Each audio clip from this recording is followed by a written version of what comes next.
नमस्कार, मैं डॉक्टर पारुल मिश्रा आप सबका स्वागत करती हूँ। आज हम पढ़ने वाले हैं रामचरितमानस का तीसरा कांड अरण्यकांड, है ना।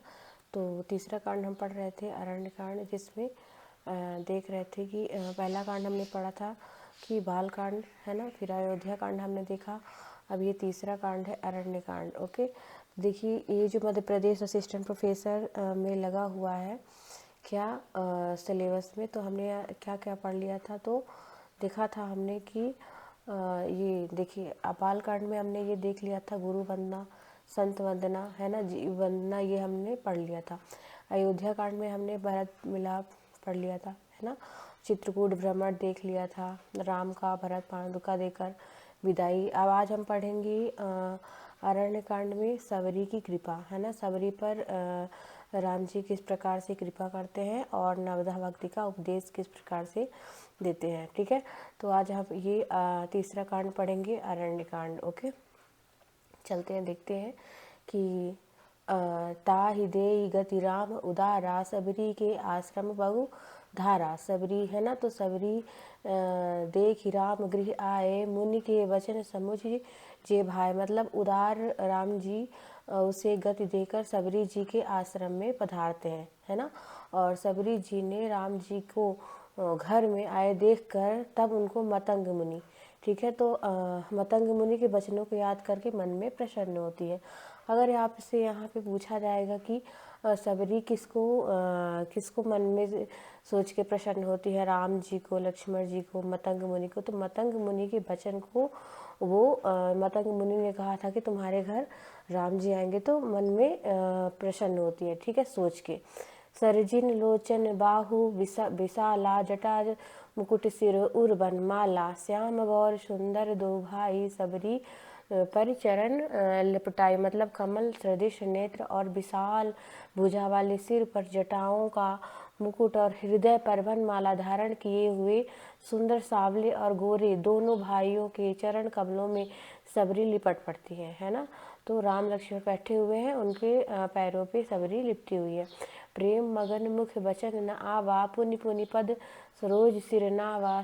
सादर जल ले चरण पखारे, पुनि सुंदर आसन बैठारे। मतलब कि वे प्रेम में मगन हो गई हैं, ठीक है। कौन? सबरी प्रेम में मगन हो गई हैं, मुख से वचन नहीं निकलता, ठीक है। मुख से वचन नहीं निकल रहा है, बार बार उनके चरण कमलों में सिर नवा रही हैं श्री राम के, है ना। और फिर उन्होंने जल को लेकर उदार पूर्वक दोनों भाइयों के चरण कमल धोए और सुंदर आसनों पर उनको बिठाया है, ठीक है।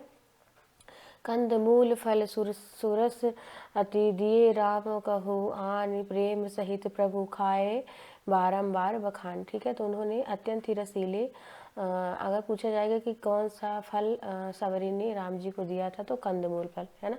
अत्यंत ही रसीले स्वादिष्ट कंदमूल फल दिए और राम जी उसको बार बार प्रशंसा करके खा रहे हैं, क्योंकि हर रोज़ सबरी कंदमूल फल खा के रखती थी कि जो मीठा रहता था वो रखती थी कि जब मेरे राम आएंगे तो मैं उनको खिलाऊंगी। ओके, और उसको ही खिलाई उन्होंने। पानी जोरी आगे भाई, हाँ यहाँ पे देखिए कि क्या बोलते हैं कि पानी जोर आगे भई ठाढ़ी, प्रभु बिलो की प्रीति अति बाढ़ी। के ही विधि स्तुति करो तुम्हारी, अधम जाति में जड़मति भारी। मैं फिर भी वे हाथ जोड़कर आगे खड़ी हो गई हैं, है ना। प्रभु को देखकर उनका मन अत्यंत बढ़ गया है, प्रेम अत्यंत बढ़ गया है। उन्होंने कहा कि मैं किस प्रकार आपकी स्तुति करूं, मैं नीच जाति की अत्यंत मूढ़ वृद्ध हूँ, ठीक है। तो यहाँ पे पूछा जाएगा कि जो सबरी अपने आप को क्या कहती है, या फिर सबरी किस जाति की, तो नीच जात की।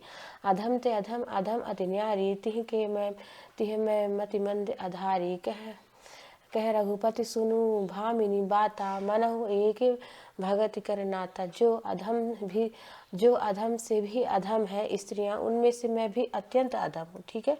जो अधम है उससे ज़्यादा मैं अधम हूँ, और उनमें ही क्या है कि पाप नाशन मैं मंद बुद्धि की हूँ। रघुनाथ जी ने कहा, हे भामिनी मेरी बात सुनो, मैं तो केवल एक भक्ति का ही संबंध मानता हूँ, ठीक है।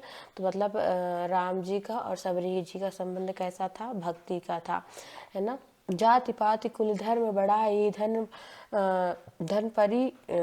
बल परिजन घन गुण चतुराई, भगतहीन नर सो है कैसा, बिनु जलवार देखे जैसा। मतलब जाति पाति कुल धर्म बड़ाई धन सब बल, ये क्या हुआ, कुटुंब गुड़ी चतुराई सब होने पर भी भक्ति रहित मनुष्य कैसा लगता है। जिसके पास, बोलते हैं राम जी, जिसके पास जाति है, कुल है, धर्म है ना, धन है, तो अगर उसके पास भक्ति नहीं है तो वो कैसा लगता है। जैसे जलहीन बादल, है ना, जिस प्रकार बादल रहता है उसके पास जल नहीं रहता, उसी प्रकार जिस मनुष्य के पास भक्ति नहीं है उसको कैसा लगता है ना। तो नवधा भगति, अब यहाँ पे नवधा भक्ति का उपदेश देंगे राम जी सबरी जी को। नवधा भगति कहूँ तो हि पाही, सावधान सुनु धर्म मन माही, है ना। तो प्रथम भगति संतन कर संगा, ठीक है। तो नवधा भक्ति का उपदेश किसने दिया था, तो राम जी ने सबरी जी को दिया था। संत ही कर संगा, मतलब पहली भक्ति क्या है, संतों का संग करना, ठीक है। दूसरी रति मम कथा प्रसंगा, मतलब दूसरी मेरी कथा का प्रसंग है, मैं तुमसे अपनी नवधा भक्ति कहता हूँ, ठीक है। तो राम जी की नवधा भक्ति है, तू सावधान होकर सुन और मन में धारण कर।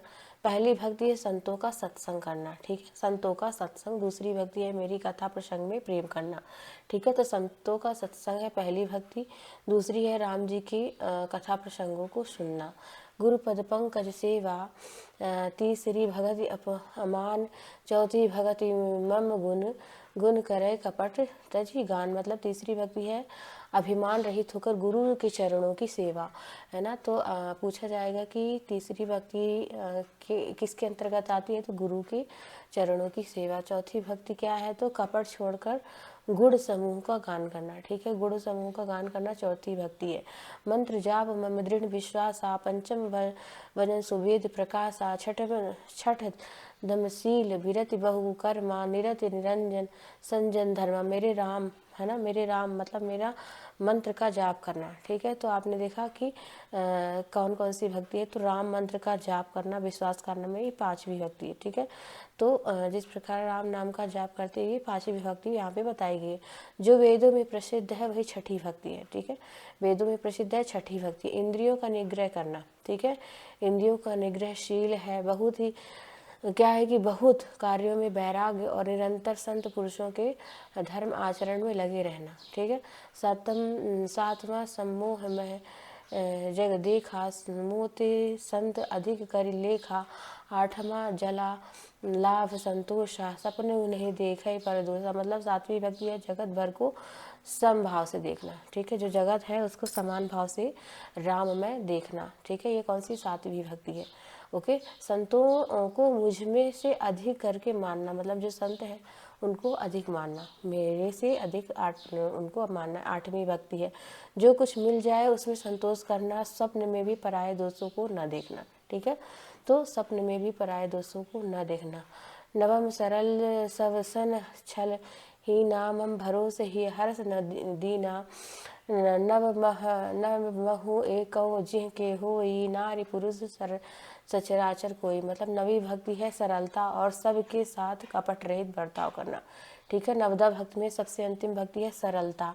आपके अंदर सरलता होनी चाहिए, कपट नहीं होना चाहिए, और जो भी है सबके साथ समान व्यवहार होना चाहिए। हृदय में मेरा भरोसा रखना और किसी भी अवस्था में हर्ष दैन्य यानी विषाद का ना होना, है ना। नवों में भी जिसके पास भी, जिस पुरुष स्त्री के पास एक भी भक्ति है, मतलब कोई एक भी व्यक्ति है, तो मैं उसमें सदा मतलब रमा रहता, मतलब मुझे तो सोई अतिशय प्रिय भामिनी मोरे सकल प्रकाश भगत ऋण तोरे। मतलब कि हे भामिनी मुझे वही अत्यंत प्रिय है, फिर तुम में से तो तुम में तो सभी प्रकार की भक्ति दृढ़ है।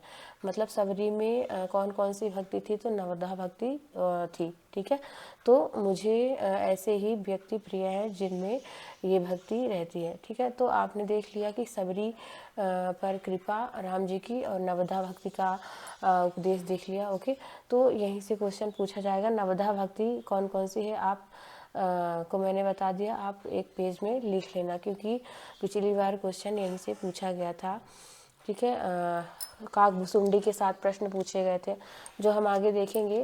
कहीं नवधा भक्ति से न पूछ दे कि कौन सी भक्ति किस नंबर में आती है। ठीक है, धन्यवाद। अगर आपको क्लास अच्छी लगती है तो आप अपने दोस्तों के साथ शेयर करिए। धन्यवाद।